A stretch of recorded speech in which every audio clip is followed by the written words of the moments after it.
buenos días a todos. Es para mí un privilegio estar aquí compartiendo la palabra del Señor. Agradezco al pastor David la invitación que me hizo hace meses.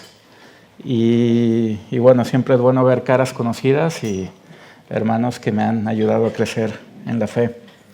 Les invito a abrir sus Biblias en el Salmo 61. Es un salmo que escribió David. El título del sermón se llama Una oración de David. Y siempre es bueno poner el libro en su contexto. El libro de los Salmos realmente es una colección de 5 diferentes libros. Y así como Moisés nos dio la ley, David nos da 5 libros que es una meditación, un reflejo, una acción de gracias a esa ley. Y es muy interesante ver la vida de David. ¿Por qué? Porque nos da el punto de vista de lo que es nuestra vida. Los Salmos, decía un teólogo, es una anatomía de todas las partes del alma. Podemos orar como David, reír como David, danzar como David, llorar como David, llorar como David. Y algo impresionante también que vemos es la venida del Mesías, los salmos mesiánicos. Un tema interesante que veremos es cómo este salmo realmente nos presenta a Cristo, cómo David mismo ora por el Señor Jesús y cómo David nos lleva a una adoración de lo que es Dios y lo que ha hecho por nosotros. Algo interesante en la vida de David es un detalle peculiar que aparece en el segundo libro de Samuel, capítulo 6. Se nos menciona en la narrativa que David lleva el arca de Dios vestido con un éfod de lino. David está vestido como sacerdote, algo impensable, algo prohibido. David está vestido como sacerdote. David es el que está dirigiendo al pueblo, llevando el arca. David es el que hace los sacrificios, hace los holocaustos. Vemos también, se nos menciona que la gente mete el arca de Jehová y la ponen en un lugar en medio de una tienda que David había levantado. Incluso David hace algo que no está ni siquiera contemplado en la ley de Moisés. David hace una tienda especial para el arca del Señor. Vemos que David es el que bendice al pueblo, algo que solamente puede hacer el sumo sacerdote. Y en el capítulo siguiente, David empieza a meditar cómo es posible que el arca de Dios esté en tiendas mientras él vive en un palacio de cedro. Y David responde por medio de Natán que va a haber un descendiente de David que va a edificar casa y que va a tener un reino que no tendrá fin. Y esto cambia para siempre la vida de David. Y no solamente la vida de David, sino también vemos cómo hay un cambio radical en la narrativa bíblica. Porque va a venir alguien como David. Va a venir nuestro rey, que va a poner a todos sus enemigos bajo el estrado de sus pies y nos va a llevar a una oración y a una adoración eterna. Este Salmo 61 está muy ligado al Salmo 62. Y es curioso cómo en el Salmo 61 vemos una oración, cómo David empieza con una oración, sin embargo, en el Salmo 62 son solo afirmaciones. El Salmo 62 no contiene ninguna oración, sin embargo, vemos afirmaciones de lo que es Dios y lo que Él ha hecho. Y un punto de unión entre estos dos salmos es la frase o las palabras que se repiten, que vemos en el verso 2 y 3 del 61 y que aparecen también en el Salmo 62. Salmo 61, verso 2 y 3 dice lo siguiente: desde el cabo de la tierra clamaré a ti cuando mi corazón desmayare, llévame a la roca que es más alta que yo, porque tú has sido mi refugio y torre fuerte delante del enemigo. En el Salmo 62, verso 2 dice lo siguiente: Él solamente es mi roca y mi salvación, es mi refugio, no resbalaré mucho. Versos 6 y 7, Él solamente es mi roca y mi salvación, es mi refugio, no resbalaré. En Dios está mi salvación y mi gloria, en Dios está mi roca fuerte y mi refugio. Palabras importantes que vamos a meditar. ¿Qué significa que Dios es nuestra roca? y que Dios es nuestro refugio. Son salmos escritos por el mismo autor David. De hecho, la frase que dice el músico principal sobre Neguinot, Salmo de David, forma parte del verso 1 de la Biblia hebrea. Es parte del texto canónico. Y vemos que Neguinot es una palabra tan antigua que no se sabe bien la definición de esta palabra. Algunas Biblias han traducido sobre instrumentos de cuerdas. Es posible que sea una melodía. Y vemos que es una canción por la frase que aparece Selah, que es posible también que sea un intermedio, un interludio musical. Y vamos a ver 3 puntos principales en este salmo. Vamos a ver una petición que hace David, versos 1 al 3. Vamos a ver después una afirmación que hace David, una afirmación de confianza en los versos 4 y 5. Y vamos a ver los resultados de esta oración. Y vamos a ver cómo Cristo aparece en este salmo. Y cómo hay algo peculiar. Muchas veces David hace una oración y Dios no le responde directamente. Sin embargo, Dios sabe que Dios ha obrado en el pasado, en la historia de Israel y en su vida. Y esa es la respuesta que David necesita escuchar. Y lo mismo pasa con nosotros. No escuchamos la voz audible de Dios en la respuesta a nuestras oraciones. Sin embargo, vemos lo que Dios ha hecho en el pasado, en la historia de Israel y por nosotros.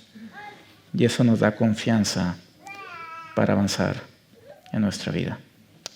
Y antes de empezar con la meditación de la palabra del Señor, oremos que el Señor nos bendiga en esta mañana. Padre, gracias por la oportunidad que tenemos de estar aquí escuchando tu palabra.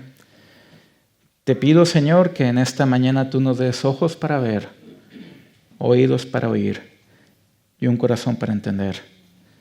Que sean gratos los dichos de mi boca y la meditación de mi corazón delante de ti. Señor, guíanos por medio de tu Espíritu Santo. Sé con nosotros, Padre. Te lo pedimos en el nombre de tu Hijo Jesús. Amén. Salmo 61, esta es la palabra del Señor. Al músico principal sobre Neguinot, Salmo de David. Oye, oh Dios, mi clamor, a mi oración atiende. Desde el cabo de la tierra clamaré a ti cuando mi corazón desmayare. Llévame a la roca que es más alta que yo, porque tú has sido mi refugio y torre fuerte delante del enemigo. Yo habitaré en tu tabernáculo para siempre. Estaré seguro bajo la cubierta de tus alas, porque tú, oh Dios, has oído mis votos. Me has dado la heredad de los que temen tu nombre. Días sobre días añadirás al rey. Sus años serán como generación y generación. Estará para siempre delante de Dios. Prepara misericordia y verdad para que lo conserven. Así cantaré tu nombre para siempre, pagando mis votos cada día. Amén. Aquí termina la lectura de la palabra del Señor. 3 puntos principales vamos a ver. El primero es una petición que hace David, que lo vemos en los versos 1 al 3. Y si se fijan, David empieza este salmo mencionando lo siguiente, utilizando una palabra importantísima que vemos una y otra vez en varios salmos. Oye, oh Dios, mi clamor, a mi oración atiende. Vemos que no sabemos el contexto histórico en el cual David escribe este salmo. Es posible, por el lenguaje que se emplea, que es cuando David está huyendo de Absalón, su hijo. Sin embargo, vemos que la oración de David es una oración de clamor. Y clamor realmente es una oración con lágrimas. Un grito, voz que se profiere con vigor o esfuerzo, una voz lastimosa que indica aflicción o pasión de ánimo. No es una oración cualquiera que está haciendo David. Es una oración con chillidos, con lágrimas, con desesperación. Una oración que aparece en otros salmos. Un ejemplo de ello es el Salmo 102. Y el Salmo 102 tiene un título peculiar. Oración del que sufre cuando está angustiado y delante de Jehová derrama su lamento. Jehová, escucha mi oración y llegue a ti mi clamor. No escondas de mí tu rostro en el día de mi angustia. Inclina a mí tu oído, apresúrate a responderme el día que te invocare. Vemos cómo el salmista está pidiendo que Dios se acerque, que incline su oído a él y que se apresure a responderle el día que le invocare. Y vemos que David está en un momento de angustia, está preocupado. David en el Salmo 39, verso 12, también utiliza la siguiente terminología, la siguiente frase. Oye mi oración, oh Jehová, y escucha mi clamor, no calles ante mis lágrimas, porque soy forastero para ti y advenedizo como todos mis padres. Vemos que David empieza la oración utilizando esto. ¿Por qué? Porque está en lo más profundo de la tierra, en lo más apartado, desde el cabo de la tierra, clamaré a ti cuando mi corazón desmayare.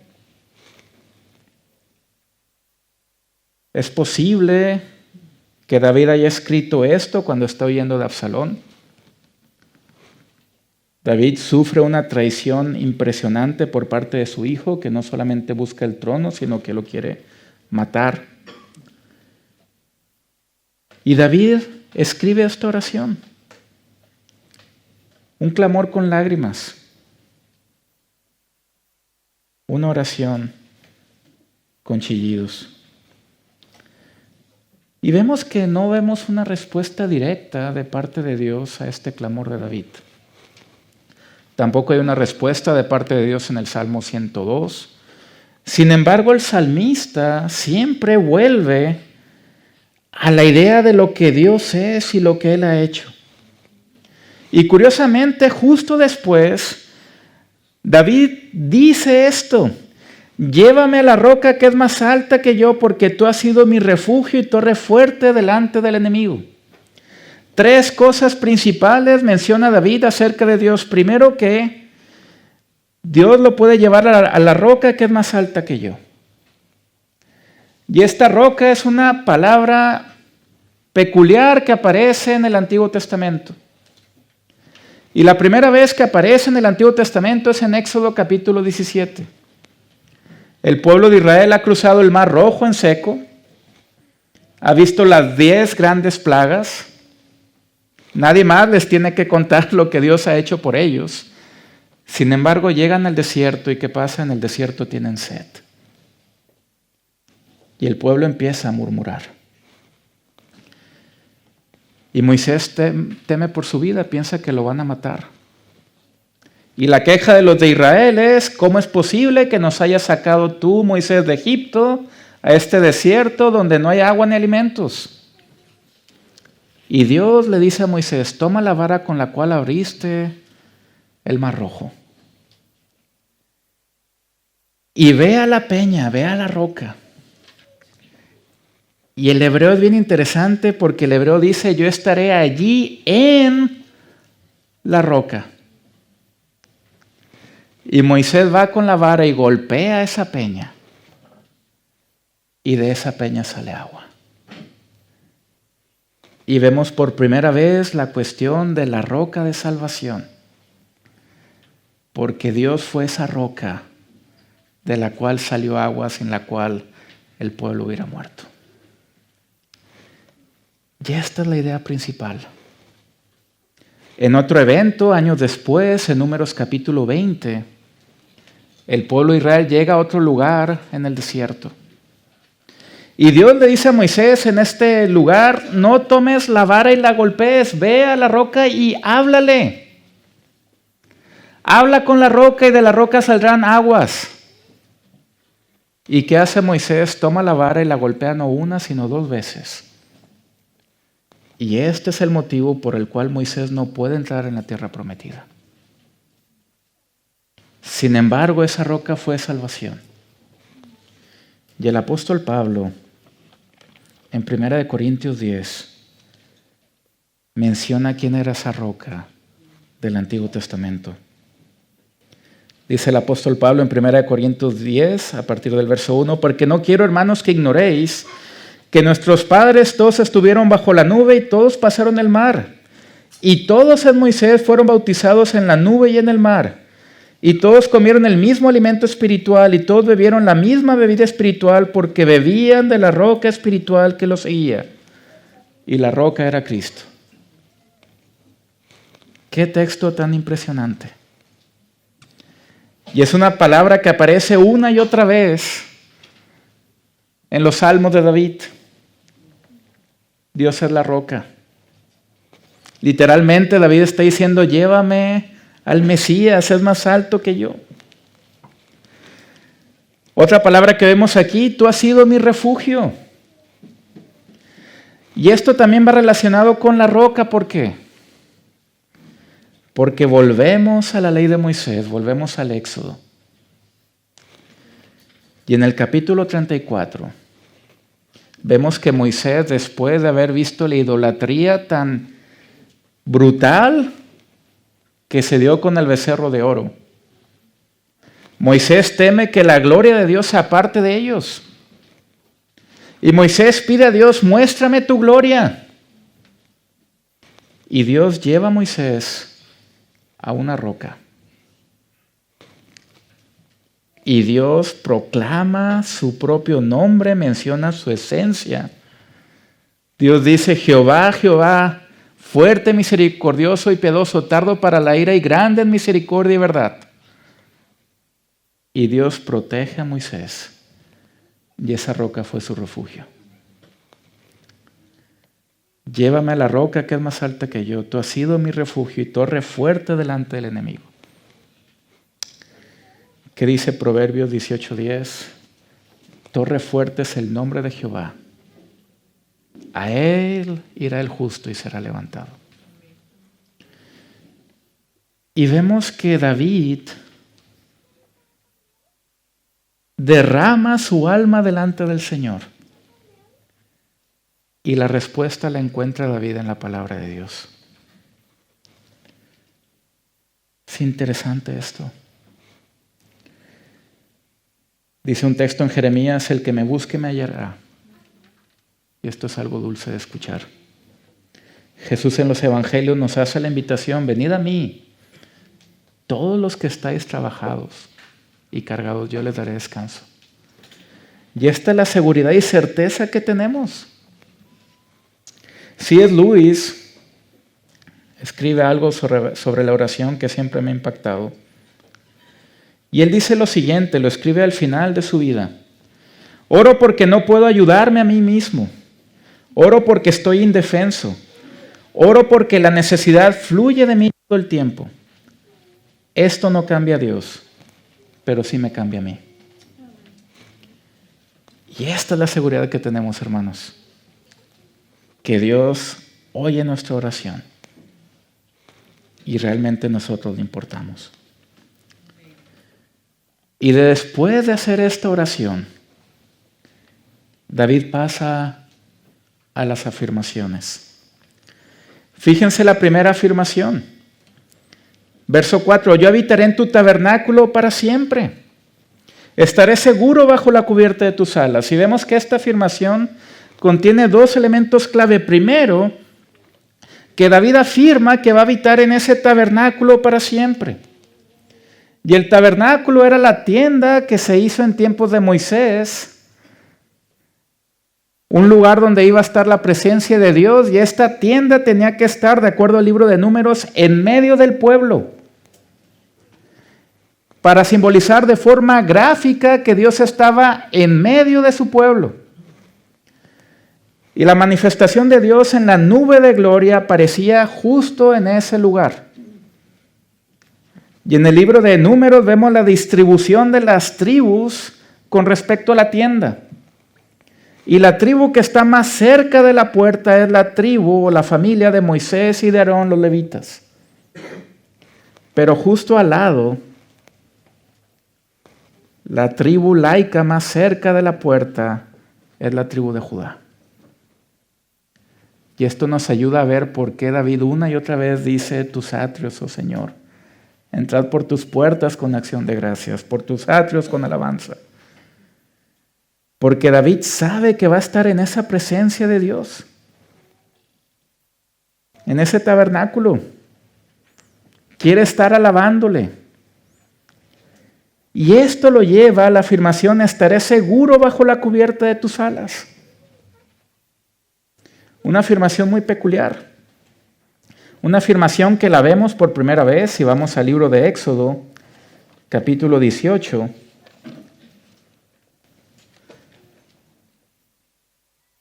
Capítulo 19, vemos unas palabras que Moisés da al pueblo de Israel. Y este capítulo es especial, ¿por qué? Porque el pueblo de Israel ya ha cruzado el Mar Rojo en seco, ya ha visto los milagros, señales y maravillas, ya ha salido agua de la roca, ahora se dirige al Sinaí donde Moisés va a recibir las tablas de la ley. Y justo antes de recibir las tablas de la ley, fíjense lo que nos dice el texto a partir del verso 3.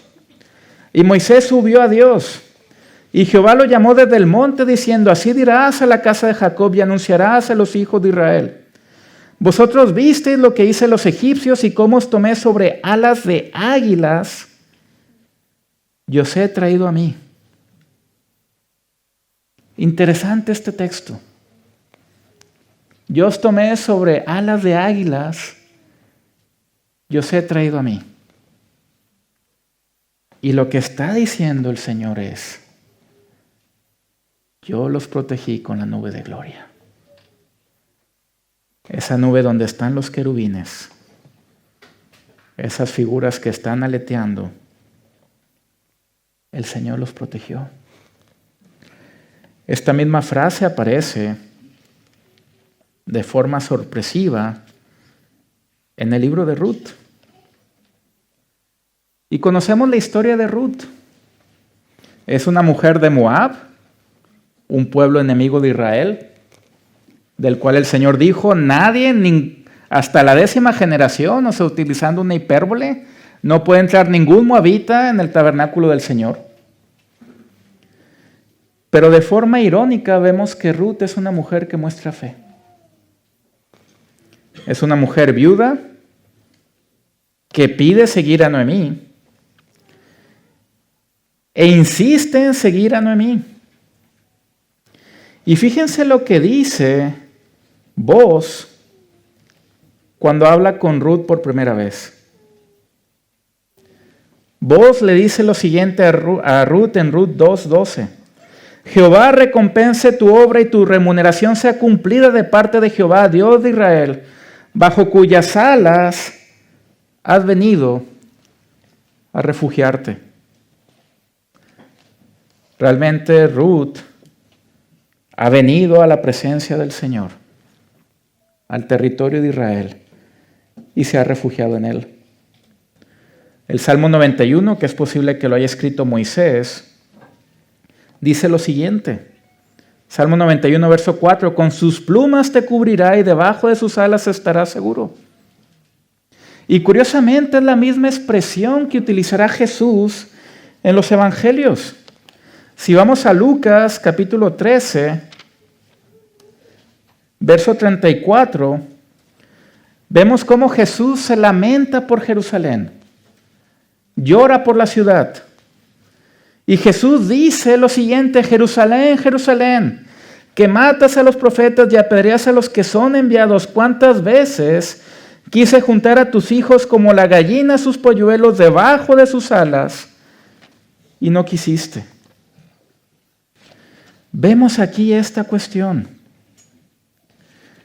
David sabe que va a habitar en el tabernáculo para siempre y va a estar seguro bajo la cubierta de las alas de Dios, en su presencia. Qué texto tan impresionante. ¿Y qué garantía espiritual tenemos? Porque David sabe que Dios ha oído su oración. Verso 5. Y sabemos que Dios nos oye.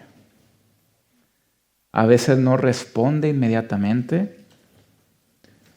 A veces no responde de la forma que nosotros quisiéramos. Pero Él nos escucha. Y al final nos responde. Y no solamente eso, sino que nos da la herencia de los que temen el nombre del Señor. Y esta herencia no es otra cosa más que la tierra prometida. Cuando vamos al libro de Génesis, vemos una y otra vez el pacto que Dios hace con Abraham, con Isaac y con Jacob. Y es una tierra donde fluye leche y miel. Una tierra donde el pueblo tendrá descanso. Y estos son los dos elementos principales. Lugar de descanso y lugar de herencia. Y es la tierra lo que el Señor da. Y esta cuestión hace eco en toda la Escritura. Lo vemos en Génesis, lo vemos en el Éxodo, es el lugar al cual Moisés quería llevar al pueblo de Israel. Lo vemos en el libro de los Salmos, el Salmo 25, versos 12 al 14, un salmo de David, menciona lo siguiente.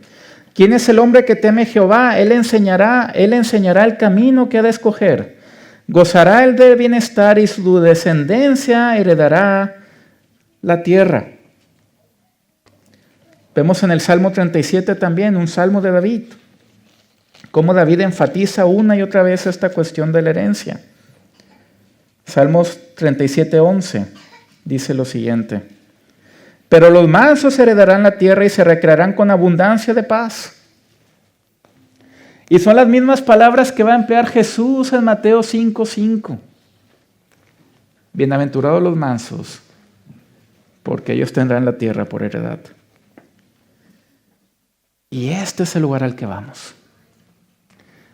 ¿Por qué? Porque en el Nuevo Testamento ese cielo, ese lugar que tiene el árbol de la vida y el río de la vida, contiene los elementos del lugar de descanso y herencia.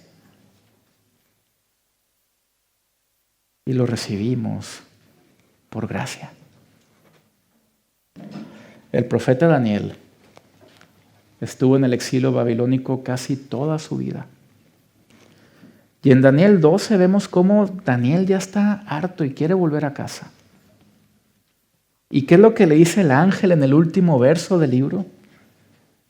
Mas en cuanto a ti, Daniel, tú te irás hasta el fin. Y al final de los tiempos te levantarás para recibir tu heredad. Esos cielos, esa tierra nueva. Y vemos cómo el Señor nos lleva a la roca, nos lleva al refugio, nos va a hacer habitar en ese tabernáculo para siempre. Y algo que siempre enfatizo a mis estudiantes es la importancia de los idiomas bíblicos. Y en Juan capítulo 1, el apóstol amado dice lo siguiente en el verso 14, hablando de Cristo, y aquel verbo fue hecho carne, y la palabra habitar es, hizo tabernáculo entre nosotros. Y vimos su gloria, gloria como del unigénito del Padre, lleno de gracia y de verdad. Este Cristo hizo tabernáculo, su presencia, este Dios que nunca tuvo comienzo, vino y se manifestó. Y está entre nosotros. Y esto es la gloria de la Trinidad. Padre, Hijo y Espíritu Santo. ¿Por qué? Porque Cristo es omnipresente en el Espíritu. Y donde estén 2 o 3 reunidos, Él estará en medio de nosotros, haciendo tabernáculo. Esta es la afirmación que necesitamos escuchar. Y esto nos lleva a la alegría y al gozo. Y nos lleva, por supuesto, a los resultados. Y fíjense el resultado, el primero de ellos en el verso 6. Días sobre días añadirás al rey, sus años serán como generación y generación. Y vemos que aquí David no está orando por él mismo, no está orando por Salomón. Está orando por el Mesías. Y la palabra generación y generación significa algo perpetuo. algo que es para siempre. Un rey que tendrá días y días. David reafirmando el pacto que Dios hizo con él. David sabiendo que vendrá un Mesías y que este Mesías va a estar para siempre delante de Dios. Fíjense lo que Dios va a preparar para el Mesías: misericordia y verdad. Y qué textos tan impresionantes vemos en los evangelios. Jesús movido a misericordia, sanando a los leprosos. Movido a misericordia, trayendo salvación. Y Él es la verdad. Este Dios va a estar para siempre delante del Señor. El evangelista Lucas, en el capítulo 1 de su evangelio, nos narra cómo el ángel Gabriel habla con María y le menciona acerca del nacimiento de Jesús. Y nos narra el evangelista Lucas a partir del capítulo 1, verso 30, lo siguiente: entonces el ángel le dijo: María, no temas, porque has hallado gracia delante de Dios, y ahora concebirás en tu vientre y darás a luz un hijo, y llamarás su nombre Jesús, que significa salvación. Este Jesús será grande y será llamado Hijo del Altísimo, y el Señor Dios le dará el trono de David su padre, y reinará sobre la casa de Jacob para siempre, y su reino no tendrá fin. Y fíjense cómo se empieza a materializar esta oración de David. 1000 años después de su vida va a venir el Mesías. En el tiempo exacto, en el tiempo señalado. Y se materializan las promesas. El Salmo 89 dice: no mentirá David, su descendencia será para siempre y su trono como el sol delante de mí. En el exilio en Babilonia se empieza a perder el idioma hebreo y un grupo de judíos empiezan a hacer traducciones del texto hebreo en arameo, que es la lengua que se empieza a utilizar. Y en este salmo, de forma curiosa, los judíos, en esas traducciones que se llaman el Targum, añaden una palabra al texto hebreo en arameo que dice lo siguiente: día sobre día añadirás al rey Mesías. Y vemos que esta era la expectativa. El Mesías ya vino. Y su nombre es Jesús. Y Él es nuestra roca, Él es nuestro refugio, Él es nuestra torre. Y ahí está la realidad. El Mesías ya ha venido. Y esta era la oración de David. Una oración expresada en cántico. Y algo que a veces se nos olvida es cómo la Biblia refleja una y otra vez la alegría de Dios y el cántico de parte de Dios. Hay un texto en Sofonías, capítulo 3, que dice lo siguiente. Un texto escrito en el exilio. Y la promesa es la siguiente, Sofonías 3:17, Jehová está en medio de ti, como el tabernáculo. Poderoso, Él salvará, se gozará sobre ti con alegría, callará de amor, se regocijará sobre ti con cánticos. Y uno puede preguntarse, ¿cómo Dios puede cantar?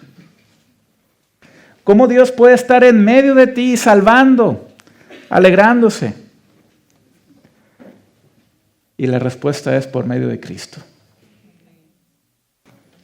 Por medio de Cristo, Cristo puede estar en medio de nosotros, que fue su promesa. Él es omnipresente en el Espíritu Santo.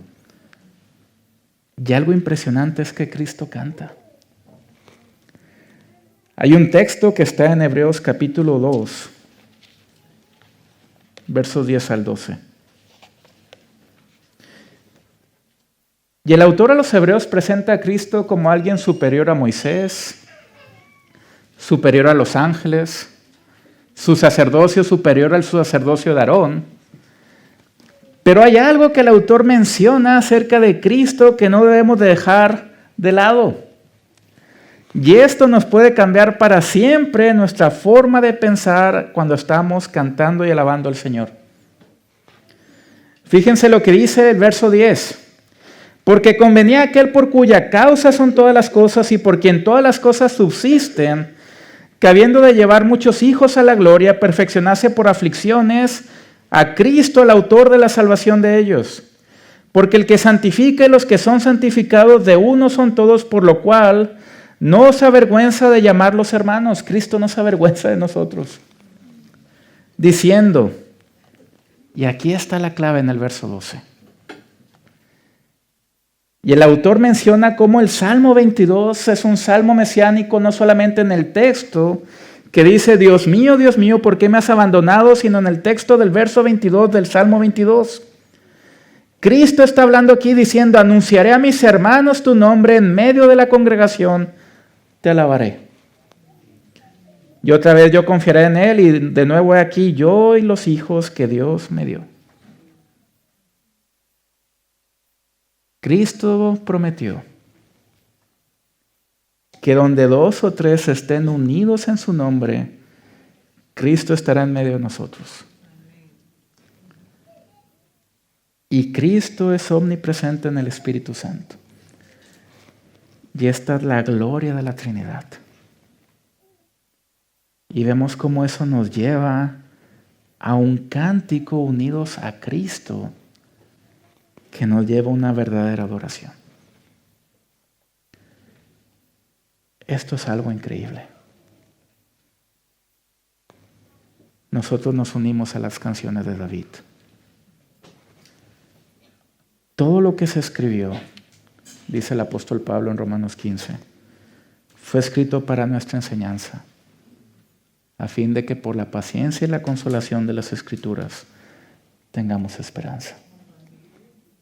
Y la esperanza está en el Señor, en Cristo, que no nos ha dejado solos, nos ha dado la iglesia y nos ha dado de su Santo Espíritu para llevarnos al Padre y llevarnos a esa herencia que recibiremos todos aquellos que confiamos en Él. Amén. Oremos. Padre, gracias por esta palabra, por tus bendiciones. Te pido, Señor, que tú nos ayudes a ver estas realidades. Señor, tú escuchas nuestras oraciones. Tú escuchas nuestros chillidos, nuestro clamor. Y tú, Padre, nos puedes llevar a esa roca, a ese refugio y esa torre. Señor, aumentanos la fe. Que nuestra comunión con el Espíritu Santo nos ayude a morir cada día al pecado y a tener puestos nuestros ojos en Jesús y en ese lugar celestial. Señor, sé con nosotros, sé con esta iglesia que siga siendo luz y sal y que siga siendo un lugar que siga llevando más hijos a tu gloria. Padre, aumentanos la fe. Te lo pedimos en el nombre de tu Hijo Jesús. Amén.